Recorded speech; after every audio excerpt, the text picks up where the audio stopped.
Hello everyone, আসসালামু আলাইকুম রহমতুল্লাহ। আশা করি সকলে ভালো আছেন। আমি আল্লাহর রহমতে অনেক ভালো আছি। ইংলিশ প্রথম ক্লাসে আপনাদের সকলকে স্বাগতম। আজকে আমরা প্রথম ক্লাসে পার্সন সম্বন্ধে কিছু ধারণা নিব। প্রাথমিক যে ধারণাটা নিব পার্সন সম্বন্ধে, এটা খুব গুরুত্বপূর্ণ ইংলিশ টপিকে। আমরা সকলে জানি পার্সন তিন প্রকার: first person, second person and third person. এই বিষয়গুলোকে আমি একটু নোট আকারে লিখে দিয়েছি। এখানে আছে ফার্স্ট পার্সন, অর্থাৎ এই ফার্স্ট পার্সনটা হচ্ছে এই যে এই সারির এই দুইটা লাইন, এটা হচ্ছে ফার্স্ট পার্সন। এরপরে যে লাইনটা আমরা দেখতে পাবো সেটা হচ্ছে যে সেকেন্ড পার্সনের যে লাইনটা, সেকেন্ড পার্সনে আছে ইউ, অনলি ইউ হচ্ছে second person. And then third person আমরা যেটা দেখব সেটা হচ্ছে থার্ড পার্সনটা একটু বড়, এটা হচ্ছে থার্ড পার্সন।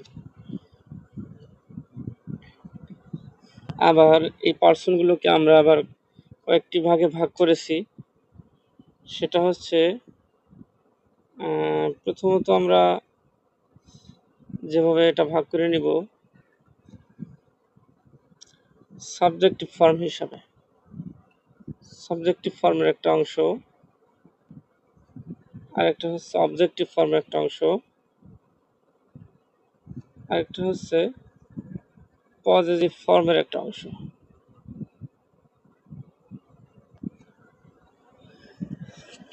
এখানে যদি আমরা খেয়াল করি আমরা সকলেই দেখতে পাবো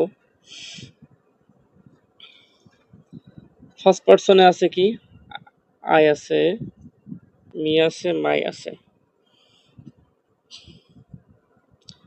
আই মানে আমি, মি মানে আমাকে, মাই মানে আমার, ওই মানে আমরা, আস মানে আমাদিগকে, অর মানে আমাদের।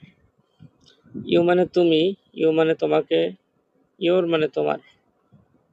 একই ইউ দুইবার লিখেছি, এটার কারণ হচ্ছে প্রথম লাইনের যে ইউ এর অংশটা, এই লাইনটা, এটা হচ্ছে সিঙ্গুলার ফর্ম, এবং দ্বিতীয় লাইন যেটা আছে এটাতে হচ্ছে প্লুরাল ফর্ম আছে, অর্থাৎ ইউ মানে তোমরা, ইউ মানে তোমাদেরকে, আর ইউর মানে তোমাদের।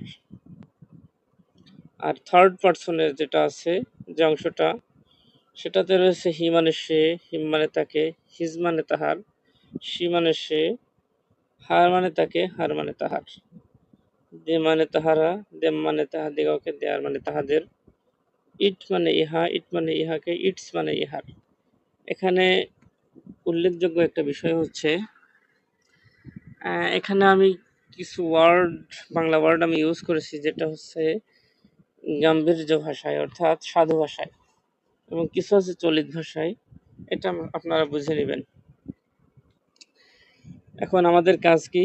আমাদের প্রথমত আমাদের কাজ হচ্ছে এই চার্টটাকে সম্পূর্ণরূপে সুন্দরভাবে আয়ত্ত করা। এটাকে মুখস্থ না বলা যায়, এটাকে আমাদেরকে ঠুটস্থ করতে হবে। ঠুটস্থ করে এই চার্টটা টোটালি আয়ত্তে নিয়ে আসতে হবে, পুরাপুরি কবিতার মতো। এভাবে আমরা আস্তে আস্তে এক একটা ক্লাসের মাধ্যম দিয়ে আমরা বেসিক থেকে অ্যাডভান্স লেভেলের দিকে ইনশাআল্লাহ আগাবো। সকলে ভালো থাকবেন, সুস্থ থাকবেন। আজকের ক্লাস এ পর্যন্তই। আল্লাহ হাফেজ।